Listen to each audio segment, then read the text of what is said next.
We're awake on one level, but on another level, life is often passing us by. All too often we talk about, in our common language, I missed it completely. I was just lost. I wasn't here for it. And sometimes that happens many times in the course of a day. Sometimes we look back and it's a decade later and we ask ourselves the question, where was I for my children's growing up? Where was I emotionally for my life with my wife or my husband or my children? So there's something very poignant about the present moment, since it's always now.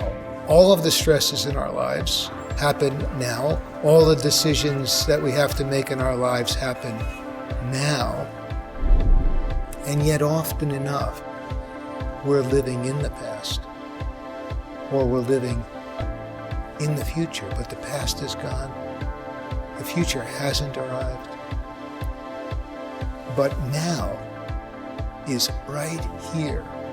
This is when we hear the sound of the birds. This is when we feel the caress of our child's hand against our face. Mindfulness is a way of beginning to become more attentive to the present moment, to the actuality of being alive, and maybe even more importantly, participating in that act of being alive.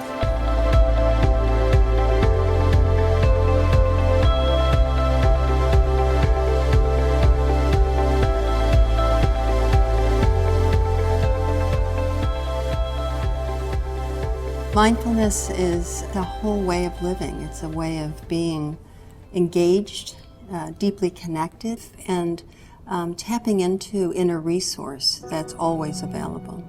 Mindfulness is the awareness that rises when we pay attention on purpose in the present moment, non-judgmentally. Can mindfulness help me be more concentrated and focused?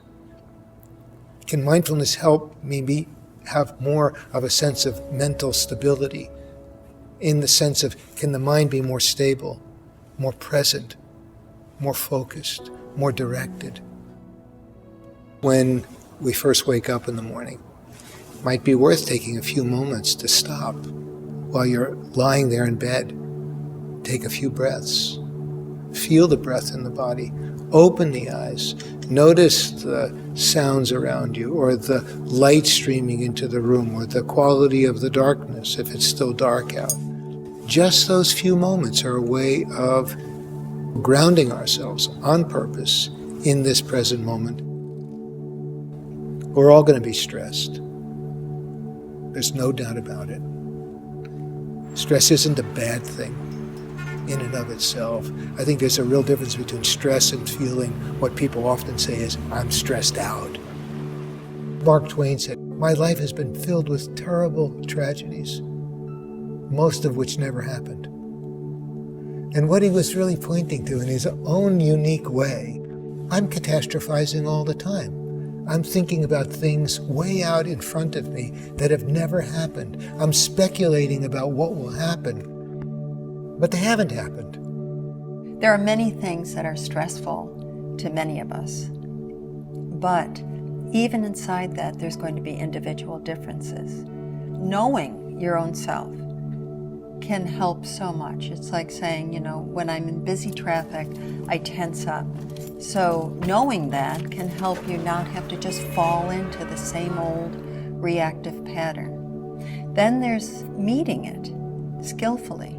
You might even say tools to meet stress, to meet tension in the body, to meet thinking that feels overwhelmed. That's one of the cues for me. If I hear my internal voice say, I'm overwhelmed, that's a time for me to really stop, to ground, to take a breath, to just get more space, sometimes step outside, shift for a moment if I'm indoors, see the sky, open to nature, a few breaths, and actually what that's doing neurologically is a rebalance.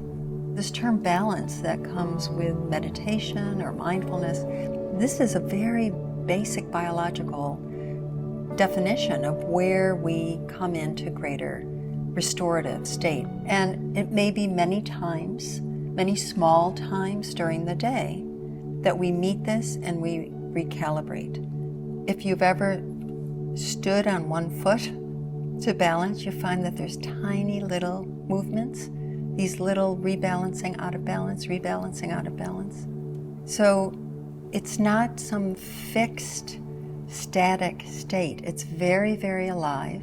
When it's informed by awareness, when it's informed with mindfulness, we can more skillfully meet those moments of being out of balance.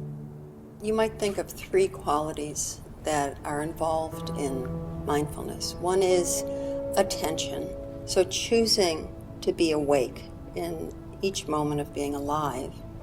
Intention is the choice to do that, purposeful choice. And the other is attitude.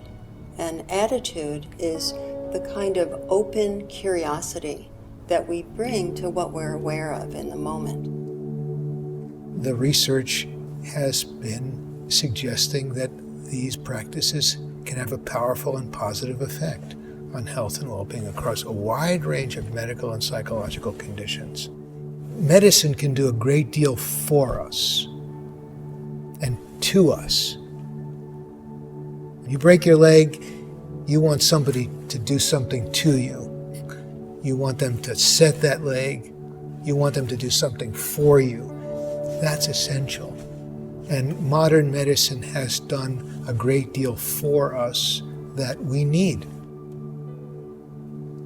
Equally so, there's a lot we can do for ourselves in the domains of health and well-being. Nobody knows your body better than you.